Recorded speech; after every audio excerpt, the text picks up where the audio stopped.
साथियों नमस्कार, मैं हरिश्चंद्र बर्णवाल इस वीडियो में आप सभी का स्वागत करता हूं। दोस्तों, अयोध्या का बदला अब पूरा करने का समय आ गया है, जिसके लिए अखिलेश यादव बड़े मचल रहे थे। मिल्कीपुर चुनाव की बात कह रहा हूं, जिसके लिए पूरी समाजवादी पार्टी, पूरा इंडी अलायंस मचल रहा था। अब उसका समय आ गया है। लेकिन मजे की बात जानते क्या है? मजे की बात यह है दोस्तों कि अखिलेश यादव मैदान छोड़कर भाग गए हैं। पूरी की पूरी कांग्रेस पार्टी ही मैदान छोड़कर भाग गई है। प्रियंका वाड्रा कहीं नहीं है, राहुल गांधी कहीं नहीं है। कहने को तो सिर्फ एक विधानसभा चुनाव, नाम है मिल्कीपुर। लेकिन आपको याद है ना कि पिछली बार जब महाराष्ट्र के चुनाव की घोषणा हो रही थी और उत्तर प्रदेश में 9 सीटों पर, तो अखिलेश यादव क्या कर रहे थे? अरे मिल्कीपुर नहीं ऐलान हुआ, देखो बदल गया, हार गए, अभी से भाग गए। आज चुनाव आयोग ने कल घोषणा कर दी है। कल जब दिल्ली के चुनाव का ऐलान हुआ ना दोस्तों, तो मिल्कीपुर का भी हुआ, कुछ नहीं किया। आज इसी की कहानी आपके सामने रखना चाहता हूं कि कैसे अखिलेश यादव मैदान छोड़कर भाग गए और क्यों भागे। कहां हैं अवधेश प्रसाद जी? मैं चाहता हूं दोस्तों कि आप कमेंट भी कीजिए, और पहला कमेंट जय सिया राम या हर हर महादेव, आप सभी को प्रणाम करता हूं। आइए इस खबर को मैं आपके सामने रखता हूं। कल जैसा कि मैंने आपको बताया दोस्तों, दिल्ली विधानसभा चुनाव की घोषणा हुई, ऐलान हो गया, और उसके साथ ही जो सबसे बड़ी निगाह थी, और मैं तो कहता हूं कि सिर्फ एक विधानसभा क्षेत्र की बात नहीं है, ये यूपी की नहीं है, पूरी दुनिया की नजर है। क्योंकि अवधेश प्रसाद जब जीत गए, अयोध्या वाली जो सीट है, फैजाबाद वैसे तो नाम है, लेकिन अयोध्या से जोड़ दिया गया ना, तो भैया मिल्कीपुर तो एक हॉट सीट बन गई ना, क्योंकि यहीं से थे। कल चुनाव आयोग ने घोषणा की है कि जब 5 फरवरी को दिल्ली में वोटिंग होगी ना, तब यहां भी होगी, मिल्कीपुर में भी होगी। 8 फरवरी को इसका रिजल्ट भी आ जाएगा। और ये मिल्कीपुर सीट दोस्तों, समाजवादी पार्टी के अवधेश प्रसाद लंबे समय से जीत रहे हैं। पिछली बार इन्होंने ही जीती थी। ये फैजाबाद से लड़े, जिसके अंतर्गत अयोध्या ये लोकसभा सांसद बन गए, सीट हो गई खाली। अब निश्चित रूप से भाजपा के लिए तो बड़ा झटका था ना। अब उस झटके को पूरा करने का समय आ गया है। और मैं आपको बताऊं कि नवंबर 2024, आज तो जनवरी चल रहा है ना, जब महाराष्ट्र चुनाव की घोषणा हो रही थी ना, तो उत्तर प्रदेश में 10 सीटें थी, 9 की घोषणा हुई, मिल्कीपुर की हुई नहीं। चुनाव आयोग ने कहा कि भैया ये मामला तो कोर्ट में है। अब कोर्ट में अगर मामला है तो चुनाव हो ही नहीं सकता, ये तो नियम है, क्योंकि विचाराधीन है। बाद में भाजपा वालों को पता चला, वो हट गए कि अरे भाई चुनाव कराओ, भाजपा वाले भी चाहते थे। लेकिन नैरेटिव के लेवल पर अखिलेश यादव ने पूरा एक नैरेटिव बिल्ड कर दिया। देखा, अभी से हार मान ली। अरे भाई, फैसला चुनाव आयोग करता है कि चुनाव होगा नहीं होगा, और चुनाव आयोग भी कानून की नजर से करता है, ऐसा नहीं कि कुछ भी कर दे। पिछली बार मैं इनका ट्वीट दिखाता हूं, क्या लिखा था। 15 अक्टूबर को 2024 जब ऐलान हुआ था, जिसने जंग टाली है समझो उसने जंग हारी है। तुरंत माहौल बना दिया। 9 विधानसभा चुनाव में ऐलान हो गया, लेकिन इनकी पूरी नजर टिक गई मिल्कीपुर में। आप समझ गए ना मिल्कीपुर क्यों हॉट सीट है। मिल्कीपुर के सांसद थे अवधेश प्रसाद। अवधेश प्रसाद को इन्होंने लोकसभा चुनाव लड़ाया फैजाबाद, जिसके अंतर्गत आती है अयोध्या। ये जनाब चुनाव जीत गए।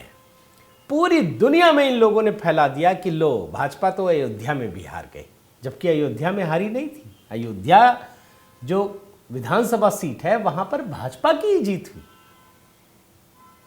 अब मुस्लिम बहुल एरिया जहां था, सारे वोट ही इनको मिल गए। उस समीकरण में भाजपा समझ नहीं पाई, फंस गई, चुनाव हार गई। लेकिन हार तो हारी है, उसमें क्या है। अब जब पिछली बार मिल्कीपुर के नाम का ऐलान नहीं हुआ, इन्होंने तुरंत ट्वीट कर दिया, जिसने जंग टाली है समझो उसने जंग हारी है।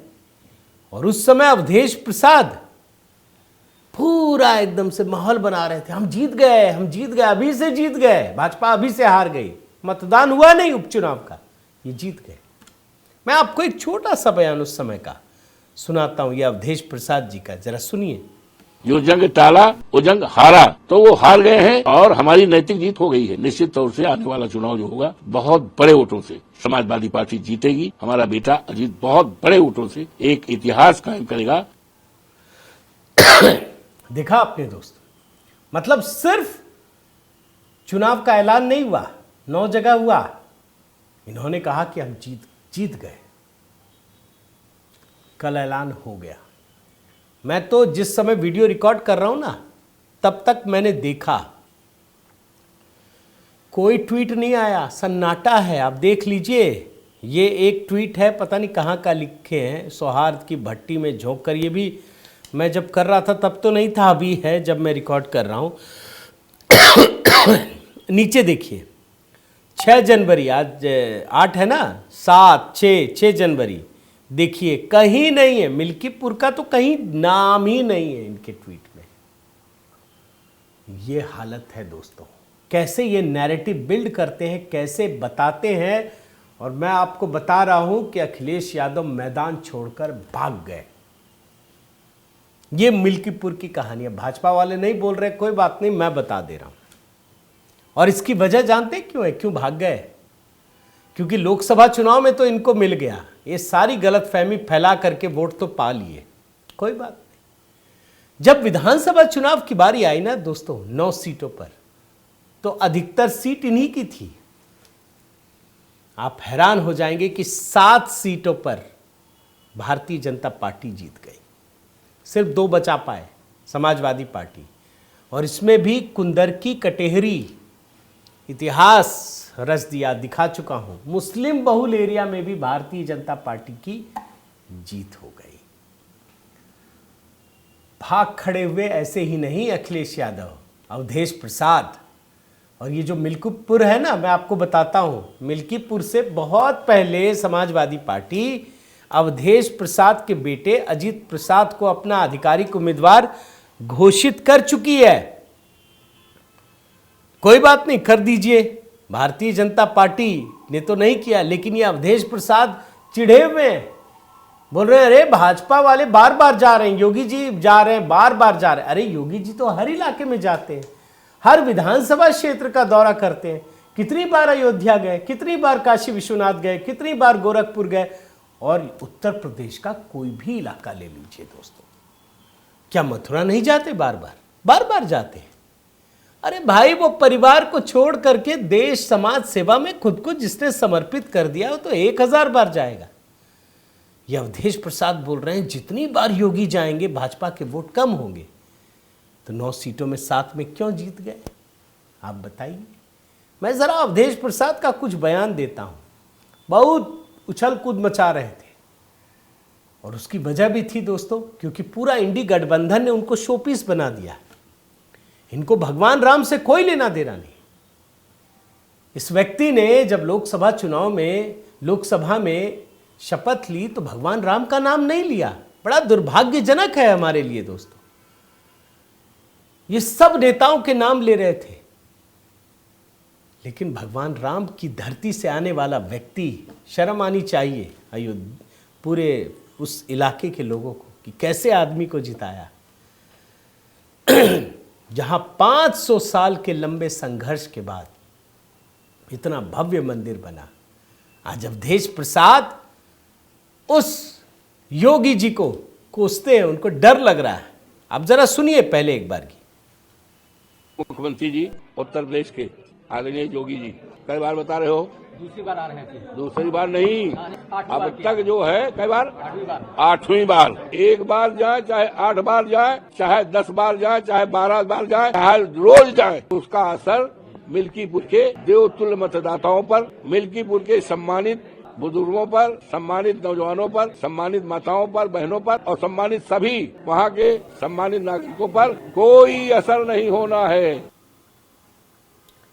अब मैंने आपको ये तो दिखा दिया दोस्तों कि अखिलेश यादव भाग खड़े हुए, क्योंकि 9 में से तो 7 विधानसभा वो हार गए।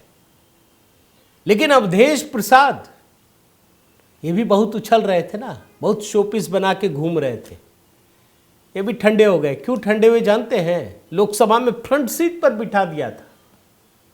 अब इन लोगों ने ऐसा काम किया कांग्रेस ने मिल करके कि इनको पीछे धकेल दिया गया, फ्रंट पे नहीं बैठेंगे अवधेश प्रसाद। बड़ा गुस्साए भी थे लोग, लेकिन कांग्रेस ने तो खेल कर दिया।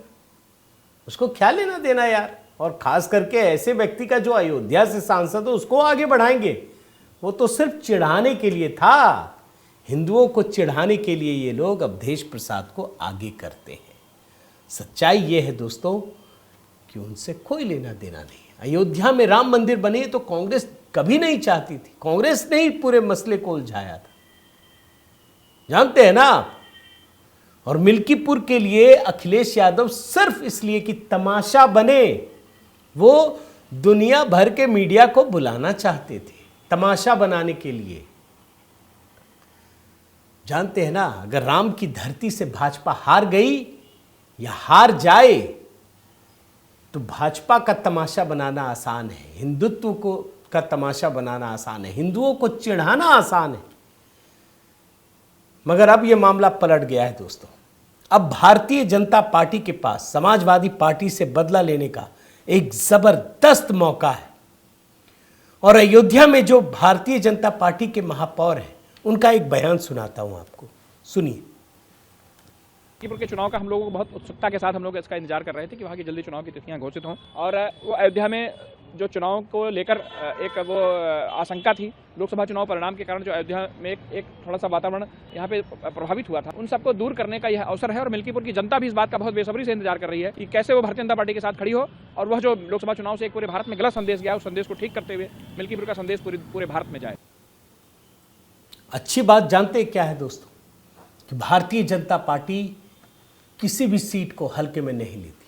और ये तो मिल्कीपुर है, ये तो निश्चित रूप से प्रतिष्ठा का प्रश्न है। योगी जी के लिए एक बड़ा मौका है।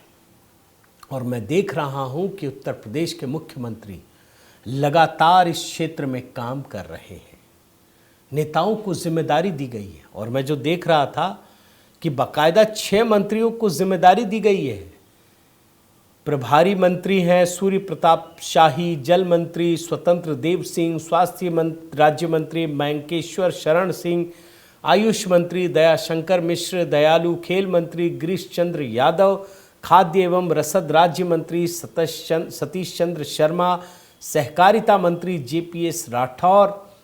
अब अच्छी बात है, कोई भी चुनाव हल्के में नहीं लेना चाहिए। और वो भी जब अयोध्या के बगल वाली सीट हो मिल्कीपुर, तब तो नहीं ही लेना चाहिए। और खास करके फैजाबाद के अंतर्गत आने वाली सीट अवधेश प्रसाद की सीट हो। तो भारतीय जनता पार्टी ने हालांकि अभी किसी के नाम की घोषणा नहीं की है, कई लोग दावेदार हैं, लेकिन निश्चित रूप से भारतीय जनता पार्टी ने अच्छी तैयारी की है। वहां समीकरण भी देखना पड़ेगा, क्योंकि जातीय समीकरण और भ्रम फैला करके समाजवादी पार्टी ने भाजपा को ये नुकसान पहुंचाया। और मैं देख रहा था दोस्तों, यहाँ लगभग 3.5 लाख मतदाता हैं। अब आप देखिए कैसे समाजवादी पार्टी ने फंसाया। यहाँ दलित उम्मीदवार खड़ा किया और 1,20,000 दलित मतदाता हैं।